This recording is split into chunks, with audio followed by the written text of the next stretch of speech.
Assalamualaikum warahmatullahi wabarakatuh. Perkenalkan, saya Utami Hadianti, calon guru penggerak angkatan kelima dari Kabupaten Banyumas. Pada video ini, saya akan melakukan tugas yaitu demonstrasi kontekstual modul 1.4 budaya positif, yaitu melaksanakan segitiga restitusi untuk menyelesaikan 2 kasus permasalahan yang terjadi pada peserta didik saya.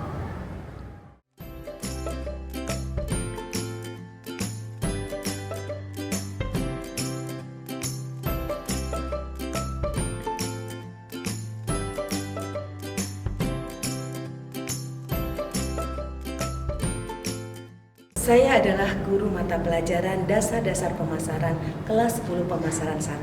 Sekaligus saya adalah wali kelasnya. Pada saat saya sedang mengajar dan menjelaskan materi, saya memperhatikan salah satu peserta didik saya yang bernama Aldi. Sekian lama dia menunduk dan seolah dia sedang melihat sesuatu di bawah. Dan saya perhatikan juga teman-teman yang ada di sekitar Aldi terus meliriknya. Akhirnya saya pun mendekatinya. Dan dugaan saya benar, ternyata Aldi sedang bermain dengan ponselnya. Akhirnya, saya menegur sambil tersenyum, saya meminta pada Aldi untuk mematikan ponselnya. Untuk kembali memperhatikan dan konsentrasi pada pembelajaran. Dengan wajah tidak senang dan seolah tidak suka, dia pun akhirnya mematikan ponselnya. Saya meminta pada Aldi untuk menemui saya di kantor pada jam istirahat. Saya sudah beberapa kali mendapatkan laporan dari guru dan juga teman sekelasnya kalau Aldi sering melakukan hal seperti itu, yaitu bermain ponsel dan bermain dengan gamenya pada saat jam pembelajaran. Assalamualaikum, Bu. Waalaikumsalam. Silakan duduk, Aldi. Iya, Bu, terima kasih. Aldi, ternyata bukan hanya pada saat pembelajaran ibu yang kamu bermain ponsel. Saya mendapatkan laporan dari teman-teman sekelasmu dan beberapa guru, ternyata kamu melakukan hal yang sama. Benarkah itu, Aldi? Benar apa yang kamu lakukan? Iya, Bu, benar. Tidak apa-apa, Aldi. Saya juga dulu pernah melakukan hal yang sama ketika saya mengikuti kegiatan. Tapi kamu tahu nggak alasannya kenapa kamu melakukan itu? Alasannya ya, Bu, karena saya itu merasa bosan ketika kegiatan pembelajaran sedang berlangsung. Ada alasan lain? Pastinya ada. Saya merasa bosan sehingga saya juga diajak oleh teman saya yang berasal dari sekolah lain untuk bermain game bersama dia. Dan yaitu teman yang biasa bermain dengan saya, Bu. Kamu merasa bosan pada saat mengikuti pelajaran dan bermain game. Padahal sepertinya kamu bisa melakukan lebih dari itu. Iya, Bu, sepertinya saya bisa keluar dari kelas. Pastilah kamu akan keluar dari kelas. Tapi saat kamu melakukan itu, apakah kamu sudah merasa bahwa kamu sedang menjadi teman yang baik bagi dirimu sendiri? Belum, Bu. Berarti selama ini saya telah melakukan suatu kekeliruan. Baiklah, Aldi. Di sini saya tidak akan mencari siapa yang salah dan siapa yang keliru. Tapi ibu di sini untuk membantumu keluar dari permasalahan ini dan mencari jalan keluar atau mencari cara agar kamu keluar dari situasi ini. Kamu merasa bosan ketika mengikuti pelajaran dan lebih memilih bermain game dengan ponselmu, sehingga kamu tidak menyadari bahwa apa yang kamu lakukan sebenarnya mengganggu orang lain, mengganggu gurumu, dan juga mengganggu teman-temanmu.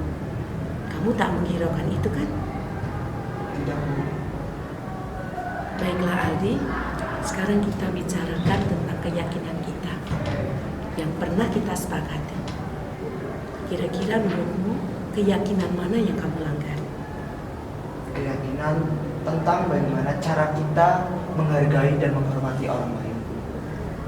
Menghargai dan menghormati orang lain. Pada saat kamu melakukan itu, apakah kamu merasa bahwa kamu sedang menghargai dirimu sendiri dan menghargai orang lain? Belum, Bu. Saat kamu bermain game di saat pembelajaran dengan alasan kamu merasa bosan, kamu menikmatinya dan merasa senang bukan? Padahal di sini, kamu tahu nggak Aldi? Kamu sebenarnya sedang dirugikan. Kamu tahu apa itu? Ya Bu, saya tahu. Pastinya saya akan tertinggal dengan pelajaran. Nah, kamu tahu tentang hal ini. Lalu kamu tahu nggak caranya supaya kamu keluar dari rasa rugi akibat dari bermain ponselmu itu? Sepertinya mulai sekarang saya akan mematikan ponsel ketika kegiatan pembelajaran sedang berlangsung dan saya akan tidak bermain game agar saya konsentrasi dengan materi yang disampaikan oleh Bapak Ibu Guru. Nah, kamu sudah bisa mencari cara untuk memperbaiki dirimu sendiri. Lalu sekarang bagaimanakah untuk memperbaiki situasi yang sudah kamu buat dengan Bapak Ibu Guru kamu dan juga teman-temanmu yang merasa terganggu oleh dirimu saat kamu melakukan bermain game di dalam kelas? Ya Bu, pastinya setelah ini saya akan meminta maaf kepada teman-teman dan juga kepada Bapak Ibu Guru atas tindakan yang telah saya lakukan selama ini. Nah, sekarang kamu sudah menemukan cara bagaimana kamu memperbaiki semuanya. Kalau kamu sudah melakukan ini, kira-kira menggambarkan apa tentang dirimu? Pastinya akan menggambarkan tentang bagaimana menjadi orang yang bertanggung jawab dan menghargai orang lain, Bu. Inilah yang saya harapkan dari kamu, Aldi. Baik Bu, saya minta maaf ya. Setelah ini saya berjanji untuk tidak akan mengulanginya lagi. Ya Aldi, saya maafkan. Setelah ini semoga kamu menjadi lebih baik dan kamu segera melakukan apa yang sudah kita bicarakan tadi. Dan sekarang silakan kamu bisa kembali ke kelas. Ya, terima kasih Bu. Sekali lagi saya minta maaf. Assalamualaikum. Waalaikumsalam.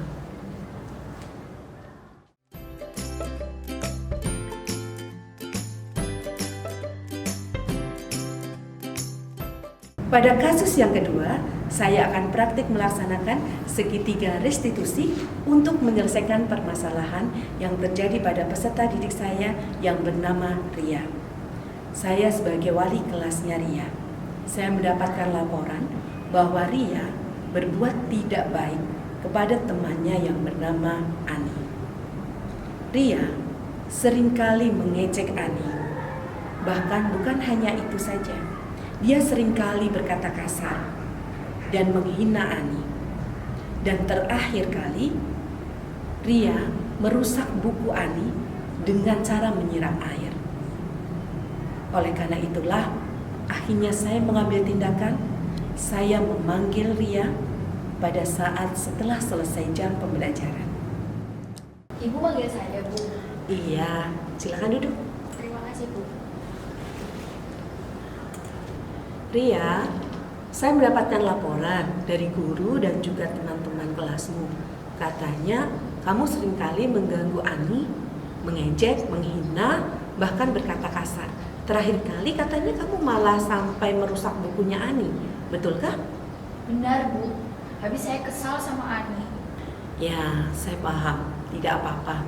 Setiap orang pasti pernah berbuat salah. Kamu pasti tahu alasannya kenapa melakukan itu. Iya, Bu. Saya gemes lihat ya. Sikapnya membuat saya ingin menggoda dan jailing dia terus. Pendiam, tapi ngeselin banget. Ada alasan lain? Terakhir, dia berani natap mata saya, Bu. Jadi saya siram bukunya dengan air. Kamu merasa senang saat memperlakukan dia seperti itu, mengejek dia di depan teman-temannya, sehingga dia merasa malu pada teman-temannya. Jujur iya, Bu. Saat saya melihatnya, semakin saya ingin mengejek dan menghina dia. Tentu saja, kamu merasa sangat senang kan ya? Tapi, tahukah dirimu pada saat itu, sebenarnya kamu sedang dalam masalah. Coba, seandainya orang tua Ani tahu, kamu bisa bayangkan seperti apa? Iya, Bu. Pasti orang tuanya akan sangat marah pada saya. Sebenarnya saya kasihan deh dia. Saya salah ya, Bu. Baiklah Ria, di sini saya tidak akan mencari siapa yang salah dan siapa yang tidak benar. Tapi di sini saya akan membantumu untuk mencari cara keluar dari situasi ini dan menyelesaikan permasalahanmu. Pada saat kamu mengejek Ani, kemudian berkata-kata kasar, sampai kamu merusak bukunya Ani, kamu merasa senang bukan? Iya, Bu. Nah, sampai kamu sendiri tidak bisa atau merasakan bagaimana perasaan Ani ketika kamu perlakukan seperti itu. Nah, sekarang kita akan bicarakan tentang keyakinan yang sudah kita sepakati bersama. Kamu masih ingat kan ya? Menurut kamu, keyakinan mana yang kamu tidak patuhi atau kamu langgar? Menghargai dengan saling menghormati. Menghargai orang lain berarti menghargai diri sendiri. Nah, saat kamu mengganggu Ani, kemudian mengejek Ani, apakah kamu sudah merasa bahwa kamu sudah menghargai dirimu sendiri dan menghargai orang lain? Tidak. Jadi menurut kamu, pentingkah untuk menghargai orang lain? Penting, Bu. Karena menghargai orang lain berarti itu juga menghargai diri sendiri. Saat kamu mengganggu Ani, mengejek Ani, mempermalukan Ani, tahukah dirimu bahwa sebenarnya kamu itu sedang memperburuk dirimu sendiri? Tahukah itu? Tahu, Bu. Saya akan dianggap jahat dan saya akan dijauhi teman. Nah, kamu tahu tentang ini. Sekarang, kamu tahu nggak caranya supaya kamu tidak dirugikan oleh kesenanganmu itu? Tahu, Bu. Saya akan bersikap baik kepada teman dan menghargainya serta tidak melakukan apa yang saya lakukan kepada Ani. Nah, sekarang kamu tahu caramu untuk memperbaiki dirimu sendiri. Nah, sekarang bagaimanakah caramu untuk memperbaiki apa yang kamu lakukan kepada Ani? Termasuk juga buku yang telah kamu rusak.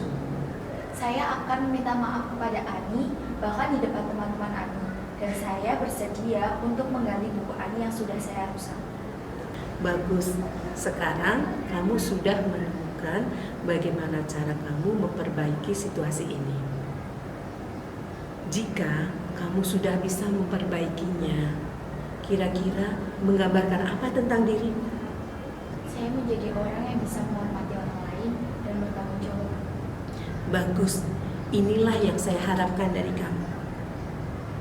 Nah, sekarang kamu sudah tahu apa yang harus kamu lakukan. Setelah ini saya berharap kamu bisa menjadi lebih baik lagi. Dan setelah ini juga kamu bisa langsung melakukan apa yang sudah kamu katakan tadi. Sekarang saya izinkan kamu untuk pulang. Iya, Bu, terima kasih sekali lagi. Saya mohon maaf ya, Bu. Baiklah, saya maafkan. Hati-hati ya di jalan. Iya, Bu, terima kasih. Assalamualaikum. Waalaikumsalam warahmatullahi wabarakatuh. Dari praktik pelaksanaan kegiatan segitiga restitusi, Hal yang saya rasakan adalah hal ini akan membantu saya dalam menemukan solusi. ketika saya sebagai seorang siswa melakukan suatu kesalahan, Adanya cara pendekatan dari Bapak dan Ibu guru membuat hati saya menjadi lebih terbuka. dan sadar atas kesalahan yang telah saya lakukan, dan selain itu saya merasakan kenyamanan di mana saya berani untuk melakukan suatu kejujuran. Dan saya yakin cara ini akan memudahkan terbentuknya budaya positif di sekolah dalam membentuk karakter pelajar Pancasila. Terima kasih.